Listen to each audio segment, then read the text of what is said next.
बहुत समय पहले की बात है। हिमपुर नाम का एक छोटा सा गांव था जहां हर कोई सीधा सादा और मेहनती था। इसी गांव में रामू नाम का एक गरीब धोबी था और उसकी पत्नी चमेली, जो रामू के हर काम में मदद किया करती थी।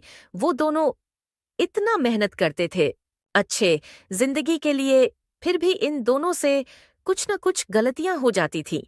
मालिक उनको पैसे देने के बजाय रामू को फटकार दिया करते थे। रामू इस गलती की वजह से हमेशा गरीबी में जीना पड़ता था। अगली सुबह होते ही चमेली अपने काम में लगी हुई थी। दूसरी ओर रामू खाट पे सोया हुआ था। तभी उसका गधा जोर जोर से आवाज करने लगा। रामू के कानों में उसकी आवाज आने लगी। गधा और जोर जोर से चिल्लाना शुरू किया। तभी रामू उठकर चमेली को बोलने लगा। अरे अरे, चमेली, इस वीर को समझाती क्यों नहीं जाके? रोज सुबह सुबह इसकी देचू देचू से मेरी नींद खुलती है। मुझे सोने भी नहीं देता है चैन से। हाँ हाँ, तुमसे अच्छा तो ये गधा है जो रोज सूर्यास्त से पहले उठ जाता है बिना बोले। तुम्हारी तरह तो नहीं है ना, जो रोज रोज सूरज सिर पे चढ़ जाए तब उठते हो। हाँ हाँ, तुम दोनों तो रहने दो, मैं ही जाकर कुछ न कुछ करता हूं इस वीर का। रामू बाहर की ओर जाने लगा। बाहर आकर अपने गधे के पास खड़ा हो गया। उसके हाथ में एक डंडा था। उसकी ओर घुर घुर के देखने लगा। तभी गधे को बोला। अरे गधे, तेरी वजह से मेरी रोज रोज नींद खराब होती है। जब देखो तब देचू देचू करता रहता है। ये ले अब। रामू ने अपने साथी वीर को मारने लगा जोर जोर से। उसको जरा सा भी रहम नहीं खा रहा था। उसे मारा ही जा रहा था। वीर के आंखों में से आंसू आने लगे। फिर वो घर के अंदर चला गया। चमेली भी अपने काम में लगी हुई थी। कहाँ रखी हो सेठ जी के कपड़े जो कल उन्होंने दिए थे हमें धोने को? वहां उस कोने में रखा हुआ है, बांध कर। काश हम भी सबकी तरह अमीर होते तो आज इन सेठ जी के कपड़े तो नहीं धोने पड़ते हमें। हाँ हाँ, खाली सपना ही देखो बस अमीर बनने का। ये मत भूलो कि आप एक धोबी हो। आपके पिताजी भी थे और आपके दादाजी भी, और आप भी हो धोबी। हमारा काम ही है लोगों का कपड़े धोना। कभी कभी तो तुम भी अच्छी बात किया करो। ये क्यों नहीं बोलती कि कभी हमें भी राजा के कपड़े धोने को मिले?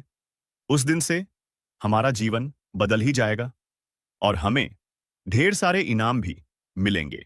हाँ हाँ, अब तुम बस करो। सेठ जी के कपड़े जल्दी नहीं दिए तो फिर से आपको धोबी की तरह धो देंगे इस बार। हाँ, मुझे याद है, तुम्हारी गलती की वजह से मैं मार खाया हूं। जो तुमने इतना जोर से रगड़ दिया था कि कपड़े फट गए। अब की बार मैं आराम से करूंगा ताकि कुछ नुकसान न हो। रामू पोटली को लेकर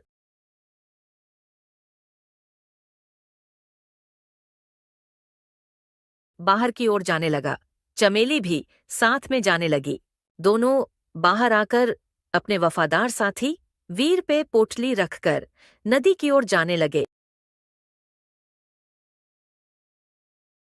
कुछ ही देर में उस जगह पे पहुंच गए। रामू पोटली उतारकर एक जगह पे रख दिया। रामू कपड़े को धोने लगा। चमेली एक जगह पे बैठी थी। वीर भी एक जगह पे खड़े होकर अपने मालिक की ओर देख रहा था। तभी रामू ने चमेली से कहा। चमेली, लगता है आज हमारी किस्मत बदलने वाली है। लगता है आज तुम्हारी किस्मत खराब है। जरा सा भी दाग रह गया ना, मालिक तुमको इस बार जिंदा नहीं छोड़ेंगे। अगली बार तो तुमको जिंदा छोड़ दिए थे ना, अब की बार तो तुमको जिंदा दफना देंगे। जब देखो तुम कड़वा बोलती ही रहती हो। कभी कभी तो तुम अच्छी बात कर लिया करो। उधर वीर इन दोनों की बात बड़े ध्यान से सुन रहा था। क्या बात कर रहे हैं? तभी उनके पास महल से एक सैनिक आया। रामू के कानों में घोड़े की चलने की आवाज आने लगी। जैसे जैसे पास आते जा रहा था, रामू के कानों में और जोर से आने लगी। उनके पास महल का सैनिक आ पहुंचा। तुम ही हो रामू, जो मालिक के कपड़े धोने का काम करते हो। इतना बात सुनते ही दोनों डर गए। अब क्या हो गया? जो मालिक ने राजा से कह दिया है। क्या हो गया है? राजा को अपने कपड़े धुलवाने के लिए उनको रामू धोबी चाहिए। उसके बारे में महाराज ने काफी प्रशंसा सुनी है। इतना सुनते ही दोनों के चेहरे पे खुशी की लहर झूम उठी। तभी रामू ने कहा सैनिक से, हाँ हाँ, हम हैं रामू, जो मालिकों के कपड़े धोता हूँ। ज्यादा खुश मत हो, महाराज ने तुम्हारे बारे में बहुत कुछ सुना है। अभी चलो हमारे साथ में महल की ओर। देखा चमेली, मैंने तुमको बोल रहा था ना, महाराज के कपड़े हमको मिल जाते तो हमारी किस्मत बदल जाती। अब देखो। इतना बोलकर रामू सैनिक के साथ में जाने लगा महल की ओर। कुछ समय में महल के अंदर पहुंच गए। महाराज भी रामू की ओर देखने लगे। महाराज की जय हो। तुम ही हो रामू, जो धोबी का काम करते हो? जी महाराज, मैं ही हूँ रामू, जो मालिकों के कपड़े धोने का काम करता हूँ। हमने तुम्हारे बारे में बहुत कुछ सुना है। तुम किस तरह काम करते हो? तुम्हारे ही गांव का एक व्यक्ति जो हमारे पास काम करता है, उसी ने हमको बताया है तुम्हारे बारे में, इसलिए हमने तुमको यहां बुलाए हैं महल में। महाराज, जो आपने सुना है वो सब बिल्कुल सही है। हमारा शाही धोबी कुछ दिनों के लिए बाहर गया हुआ है, इसलिए मैं तुमको उसकी जगह पे रखा हूं। तुम सही से काम कर पाओगे ना? जी महाराज, मैं एकदम सही से कर लूंगा। एक भी शिकायत का मौका नहीं दूंगा, यहां तक आप अपने उस धोबी को भूल जाएंगे हमेशा के लिए। ठीक है, लेकिन एक चीज का ख्याल रखना, जरा सा भी फटा तो तुमको कोड़े की सजा मिलेगी। ठीक है महाराज, ऐसी नौबत कभी भी नहीं आएगी। सैनिक, रामू को पोटली लाकर दे दो। सैनिक ने रामू के आगे पोटली रख दी। रामू उसे लेकर घर की ओर निकल गया। कुछ ही समय में अपने घर पहुंच गया। रामू, ये कपड़े महाराज के हैं, हमें इसे अच्छे से धोना होगा। हमें नहीं, सिर्फ मैं इसे धोऊंगा, तुम नहीं। मालूम है ना तुमने सेठ जी के कपड़े के साथ में क्या किया था? ये तो महाराज के है, इसमें जरा सा भी फटा तो महाराज हमें कोड़े से मारेंगे। हम इससे नहीं खा सकते। सेठ जी की मार अभी तक भूखे भी नहीं हैं हम, और तुम बोल रही हो हम भी।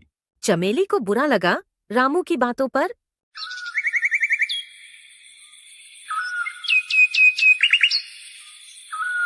अगले दिन रामू अपने साथी वीर के ऊपर पोटली रखकर नदी के पास जाने लगा।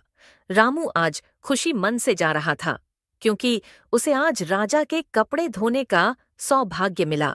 इसलिए वो चेहरे पे एक छोटी सी मुस्कान लिए घर से निकलकर नदी की ओर बढ़ता जा रहा था। कुछ समय में वहां पहुंच गया। पोटली उतारकर एक जगह पे रख दिया। अपने साथी वीर से बात करने लगा। देख वीर, आज मुझे महाराज के कपड़े धोने को मिला है। कितनी खुशी की बात है मेरे लिए। हम भी जल्दी सबकी तरह अमीर बन जाएंगे। वीर रामू की बात अच्छे से सुन रहा था। उधर रामू जैसे कपड़े धोने गया, तभी महाराज के जेब में से एक चमचमाती हीरे की अंगूठी निकलकर बाहर आई। उसमें इतना रोशनी था कि उसके आंखों में सीधा पड़ गया। जैसे उसने देखा अंगूठी है, उसे देखता रह गया। ये तो हीरे की अंगूठी है। आज तो मेरे भाग्य खुल गया। अब मुझे भी किसी का कपड़ा धोने का जरूरत नहीं पड़ेगा। मैं इसे बेच दूंगा, महाराज को नहीं पता चलेगा। वैसे भी उनके पास तो इसे भी अच्छा होगा, वो भी पता नहीं कितना। उनमें से एक में रख लिया तो क्या हो जाएगा। रामू उस अंगूठी को अपने जेब में रख लिया। उसका गधा ये सब बात बड़े अच्छे से सुन रहा था। उसका मालिक क्या कर रहा है महाराज के साथ में? एक कोने से दीपू नाम का व्यक्ति एक पेड़ के पास चुपके से खड़े होकर सब कुछ देख रहा था। रामू क्या कर रहा है? उसके मन में लालच आया। दीपू एक चोर था।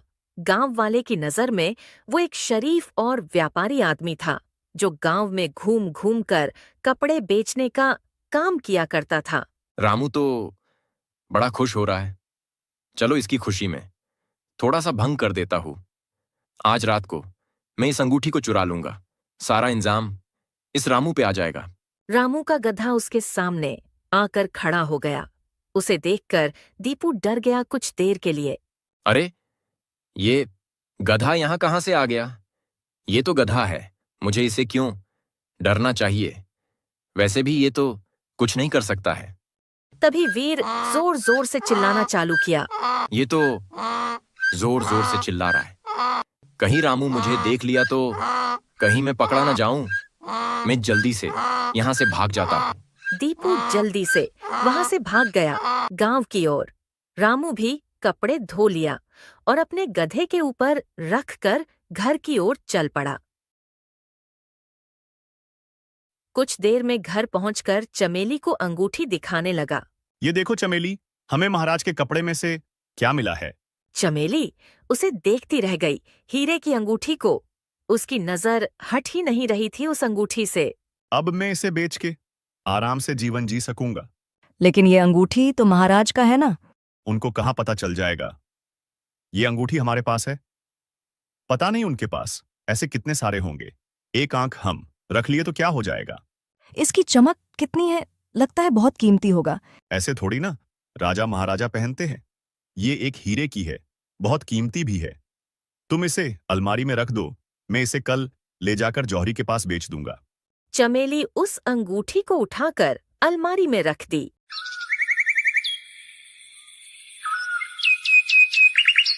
रात होते ही दोनों सो गए। तभी दीपू आया रामू के घर, एक जगह पे खड़े होकर गधा को देखने लगा। आज मैं रामू की किस्मत एकदम से बदल दूंगा। अब वो अंगूठी मेरी है और रामू जाएगा कारागार में। रामू का गधा दीपू को देख रहा था, दीपू भी उसे देख रहा था। तू देख के भी क्या कर लेगा मेरा? तू तो बोल भी नहीं पाता है। तभी रामू का गधा जोर जोर से चिल्लाना चालू किया। गधे की वजह से रामू की नींद खुल गई। अरे, ये क्यों इतनी रात को चिल्ला रहा है? अब इसे क्या हो गया? रामू घर से निकलकर बाहर आया, अपने गधे की ओर देखने लगा। क्यों चिल्ला रहा है इतनी रात को? हमारी नींद हराम कर रहा है। ये ले, अब मार खा। रामू गधे को मारने लगा जोर जोर से। गधा और चिल्लाने लगा। उसकी आंखों में आंसू आ गए। दीपू एक कोने से सब देख रहा था। रामू के जाने के बाद दीपू वापस से आ गया। देखा गधे, जानवर कितना वफादार क्यों ना हो, लेकिन उसका मालिक हमेशा उसे मारता ही रहता है। अब चलूं मैं अपना भी काम कर लूं। दीपू रामू के घर में जाने लगा। अलमारी खोलकर अंगूठी ले लिया, चुपचाप वहां से निकल गया। किसी को कुछ पता भी नहीं चला। दीपू गधे के सामने से जा रहा था। गधा भी चुपचाप एक जगह पे था।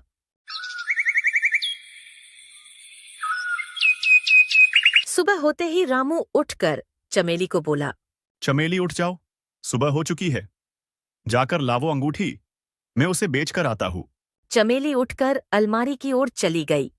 अलमारी खोली, अंगूठी ढूंढने लगी। उसे कहीं भी नहीं दिखाई दे रहा था।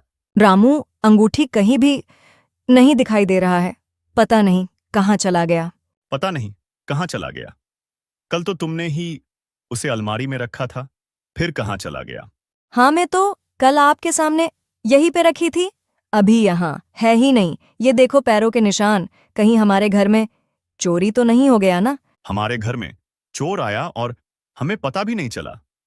ये गधा बाहर क्या कर रहा था, इसको बताऊं तो मैं आज फिर से। दोनों बाहर की और चल पड़े। रामू का गधा एक जगह पे खड़ा था। रामू उसे फिर से मारने लगा। तू मुझे बता नहीं पाया, घर में चोर घुस रहा है। उसे अब जाने भी दो। अब ये सोचो, महाराज को पता चल गया तो अब हमारा क्या होगा? महाराज को कौन बताएगा? वो अंगूठी हमारे पास थी, हमने अभी तक किसी को भी नहीं बताया हूं। वो अंगूठी हमारे पास थी। अगर महाराज पूछेंगे तो हम बोल देंगे हमें कोई भी अंगूठी नहीं मिला। ठीक है, हम किसी को भी नहीं बताएंगे इस चीज के बारे में। चमेली अंदर जाकर पोटली लाई, रामू को दे दी। ये लो पोटली, जाकर महाराज को दे दो। रामू पोटली को सिर पे रखकर महल की ओर जाने लगा। कुछ ही देर में महल के अंदर पहुंच गया। महाराज और राजगुरु दोनों आपस में बात कर रहे थे उस अंगूठी के बारे में। महाराज, अंगूठी नहीं मिला तो बहुत अनर्थ हो जाएगा एक दिन। आप जल्दी से सोचो, कहाँ रखे हैं वो अंगूठी? हम वो अंगूठी कहाँ रखे हैं? हमें कुछ याद भी नहीं आ रहा है। महाराज, हम वो अंगूठी उस बाबा तक नहीं पहुंचाई तो प्रलय न आ जाए इस राज्य पर। हमें जल्दी से अंगूठी बाबा के हवाले करना होगा। कुछ दिन का ही समय बाकी है अब। रामू महाराज और राजगुरु की बात बड़े ध्यान से सुन रहा था। कहीं ये दोनों उस अंगूठी के बारे में तो नहीं बोल रहे हैं ना? मैं जल्दी से कपड़े देकर यहाँ से चला जाता हूँ। कहीं मैं फंस गया तो महाराज हमें जिंदा नहीं छोड़ेंगे। महाराज, ये रहे आपके कपड़े। हमें मजदूरी दे दीजिए, हम चले जाए। हमारी यहाँ जान पे बन आई है, तुम्हें मजदूरी की पड़ी है। ऐसा क्या हो गया है महाराज? हमारी जादुई अंगूठी गुम हो चुकी है, कहीं भी नहीं है, पता नहीं कहाँ रख दिया हो। तभी राजगुरु अच्छे से समझाने लगे रामू को। रामू, महाराज की जो अंगूठी थी वो एक तिलिस्मी जादुई अंगूठी है। कभी एक समय में महाराज के पास युद्ध करने के लिए सैनिक नहीं थे, तब मैंने एक बाबा से वो अंगूठी प्राप्त किया था। अब उसको लौटाने का समय आ गया है, लेकिन कहाँ रख दिए है किसी को मिला भी नहीं। उसका मिलना बहुत जरूरी है हमारे लिए। तभी महाराज को ध्यान आया, उन्होंने वो अंगूठी कहाँ रखी थी। हाँ, हमें याद आ गया है, हमने वो अंगूठी कहाँ रखी थी। महाराज, जल्दी से बताइए, कहाँ है अंगूठी? हमने हमारे कपड़े में रखे थे। वो कपड़ा तो हमने रामू को दिए थे धोने को। रामू कहाँ है अंगूठी? कौन सा अंगूठी? महाराज, हमें तो कोई भी अंगूठी नहीं मिला। हमने उसे नहीं चुराया है। हमने तुमसे ये नहीं कहा रामू, तुमने चुराया है। अब बता दो वो अंगूठी कहाँ है, नहीं तो तुम्हें कोड़े बरसाए जाएंगे तुम पर। नहीं नहीं महाराज, हमें वो अंगूठी मिली थी, अब वो हमारे पास नहीं है। अब हमारे पास नहीं है मतलब क्या है रामू? कहाँ चला गया अंगूठी? महाराज, मैंने उस अंगूठी को अलमारी में रखवा दिया था। सुबह उठ के देखा तो वो अंगूठी कोई चुरा के ले गया हमारे घर से, हमें पता भी नहीं चला। राजा और राजगुरु दोनों रामू की ओर देखने लगे। रामू, तुम अच्छे से सुन लो, मुझे वो अंगूठी नहीं मिला तो मैं तुमको कल तक जान से मार दूंगा। तुम कहीं से भी वो अंगूठी मुझे ला कर दो। ठीक है महाराज, मैं कहीं न कहीं से ढूंढ के लाता हूँ। इतना बोलकर रामू घर के लिए रवाना हो गया। रास्ते में जाते हुए सोच रहा था कि मैं उसे अब कहाँ ढूंढूं, कौन हो सकता है। उधर दीपू अंगूठी पाकर खुश हो रहा था। ये हीरे की अंगूठी कितनी अच्छी लग रही है।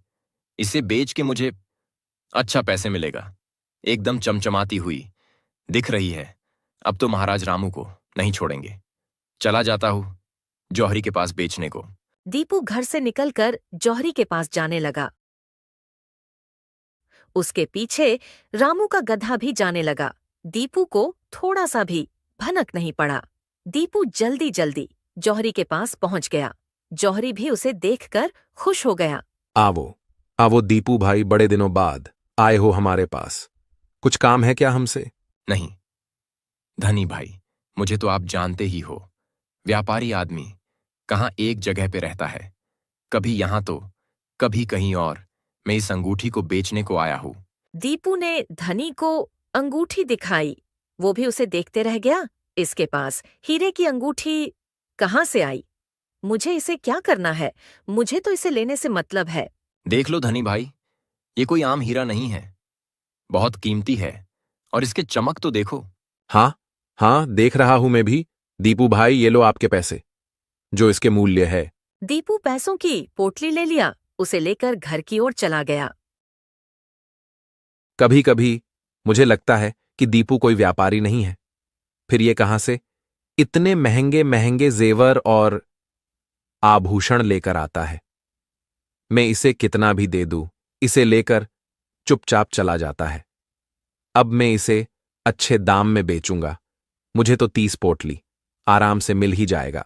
एक कोने से रामू का गधा सब कुछ देख रहा था। धनी उस अंगूठी को लेकर रखने ही जा रहा था। तभी उसके पास धनी का मित्र सेठ रामदास आया उसे मिलने को। वो रामदास सेठ, ये देखो हीरे की अंगूठी। रामदास उस अंगूठी को अच्छे से देखने लगा। उसे देखते ही पहचान गया। ये तो महाराज की है, कब से इसे ढूंढ रहे हैं, लेकिन इसके पास कहाँ से आया? धनी, ये अंगूठी तुम्हारे पास कहाँ से आया? अंगूठी तो दीपू नाम का एक व्यापारी है जो मुझे हमेशा कुछ न कुछ लाकर देता है। उसी ने आज मुझे ये अंगूठी लाकर दी है। ये अंगूठी तो महाराज का है। लगता है दीपू ने इसे चुराया है रामू के घर से। महाराज इस अंगूठी को कब से ढूंढ रहे हैं। लाओ हम इसे महाराज के पास दे आए। नहीं, नहीं रामदास भाई, हम खुद इसे महाराज को दे आएंगे। कहीं वो हमें इनाम दे दे इसके बदले। ठीक है धनी भाई, जल्दी करना, कहीं देर ना हो जाए। इतना बोलकर रामदास घर की ओर चले गए। धनी के मन में लालच जागा। हम इस अंगूठी को क्यों दे? हमें इसे बेच के अच्छा मुनाफा मिलेगा। तभी एक कोने से रामू का गधा धनी के पास जाने लगा। धनी के पास पहुंचकर अंगूठी निगल गया, फिर वहां से भाग गया। धनी उसे देखते रह गया। ये क्या हो गया मेरे साथ में? उसके पीछे जाने लगा। ये गधे रुक कहाँ जा रहा है? ला मेरी अंगूठी मुझे दे दे, नहीं तो मैं तुझे जिंदा नहीं छोड़ूंगा। रामू का गधा वीर जल्दी जल्दी अपने मालिक के पास जाने लगा। धनी उसे पकड़ भी नहीं पाया। उधर रामदास महाराज के पास पहुंचकर बताने लगा। महाराज, जो अंगूठी आप ढूंढ रहे हो वो अंगूठी हमने धनी जौहरी के पास देखा हो। हमने उसे बोला कि लाओ हम इसे दे आए महाराज को। उसने बोला है नहीं, हम महाराज को देंगे। अच्छा, तभी रामू हमसे बोल रहा था कि वो अंगूठी हमारे घर से चोरी हो गई है। इसका मतलब वो अंगूठी चुराने वाला धनी है। नहीं नहीं महाराज, उसने चोरी नहीं की है। उसे तो दीपू व्यापारी ने उसे बेच के गया है। वो एक छोटा सा कपड़ा का व्यापारी है। उसे हमेशा कुछ न कुछ देता है। उसी ने ये अंगूठी दिया है। सैनिकों, हमारे साथ में चलो, धनी और दीपू को पकड़ने। कहीं नगर से चले न जाए ये दोनों। सब लोग दीपू के घर जाने लगे। राजगुरु भी उनके साथ में चले गए। कुछ समय में दीपू के घर पहुंच गए। दीपू भी घर के बाहर खड़ा था। दीपू महाराज को अपनी ओर आते देखकर उसे पसीने भी आने लगे। कहीं महाराज को पता तो नहीं चल गया ना? दीपू, कहाँ है वो अंगूठी जो तुमने रामू के घर से चुराए थे? महाराज, कौन सी अंगूठी की आप बात कर रहे हो? हम तो कुछ समझ में नहीं आ रहा है। हमें सब कुछ मालूम पड़ गया है। अब तुम नहीं बच सकते हो। महाराज, हम सच सच बताते हैं। एक दिन रामू आपके वस्त्र धो रहा था, तब आपके जेब में से वो अंगूठी गिरी। रामू के मन में लालच जागा उसे बेचने को। हम भी एक कोने से सब देख रहे थे। हमारे भी मन में लालच जागा उसे चुराने को। तभी हमारे पास रामू का गधा आकर खड़ा हो गया। फिर हम वहां से भाग गए। रात को हमने उसके कमरे में से चुरा लिए। हमें लगा कि अंगूठी चुराकर रामू को फंसा दूंगा और मैं बच जाऊंगा। तभी वहां पे रामू और धनी भी आ गए। महाराज ने धनी से पूछा, धनी, वो अंगूठी कहाँ है जो दीपू ने तुम्हें बेची थी? अब वो अंगूठी हमारे पास नहीं है महाराज। एक गधा ने उसे निगल लिया। मालूम नहीं किसका गधा था। ये सब क्या चल रहा है? गधे ने खाया, दीपू ने धनी को बेचा। मुझे तो बस वो अंगूठी चाहिए कैसे भी। तभी वहां पे रामू का गधा आया। धनी उसे देखते ही पहचान गया। महाराज, ये तो वही गधा है जिसने अंगूठी को निगल गया। सैनिक, तुम इसका पेट फाड़ दो। हमें कैसे भी करके अंगूठी चाहिए। तभी वहां पे एक चमचमाती रोशनी निकल कर आई। सबके सामने वही बाबा आके खड़े हो गए। राजगुरु उनको देख के पहचान गए। महाराज, ये तो वही बाबा है जो हमको अंगूठी दिए थे उस वक्त। महाराज, ये आप क्या करने जा रहे थे? ये एक जानवर है। आपको मालूम होना चाहिए, जानवर बोल नहीं पाते हैं, लेकिन वो सब कुछ अच्छे से समझते हैं। हम सब की बात इसने निगल लिया तो क्या हुआ? इसे बढ़कर अंगूठी तो थोड़ी ना है। बाबा, हमें भी मालूम है, लेकिन हमने आपको अंगूठी नहीं दिया तो आपको मालूम ही है क्या होगा आगे। हमें सब कुछ मालूम है। हमें मालूम होना चाहिए, किसी भी जीव को मारना जितना बड़ा पाप है, ये अंगूठी कोई ऐसी वैसे नहीं है। उसका अच्छा और बुरा भी प्रभाव पड़ता है। अब तुम बोल सकते हो, तुम सबको बताओ क्या हुआ है। तभी गधे ने बोलना चालू किया। महाराज, हमारे मालिक के अंदर भी लालच आया था उस अंगूठी को देखकर। दीपू भी एक कोने से सब कुछ देख रहा था। दीपू के मन में लालच आया उसे चुराने को और मालिक को फंसाने के लिए। तब इसने रात को आकर चुरा लिया। तब मैंने मालिक को बताने की कोशिश की। मालिक ने मुझे बहुत मारा और दीपू का पीछा किया जाकर सेठ धनी को बेच दिया। धनी सेठ के अंदर भी लालच आया आपको ना देने को, बस इसलिए हमने अंगूठी निगल ली। सब लोग वीर की बात बड़े ध्यान से सुन रहे थे। तभी बाबा ने मंत्र बोले, उनके हाथ में वो अंगूठी आ गई। तब वो वहां से गायब हो गए। सैनिक दीपू और धनी को कारागार में डाल दो। और रामू, तुम्हें सिर्फ इस वजह से छोड़ रहा हूं कि तुम्हारा गधे ने अच्छा काम किया है, नहीं तो तुम्हारे भी अंदर लालच आया था। अब तुम जा सकते हो।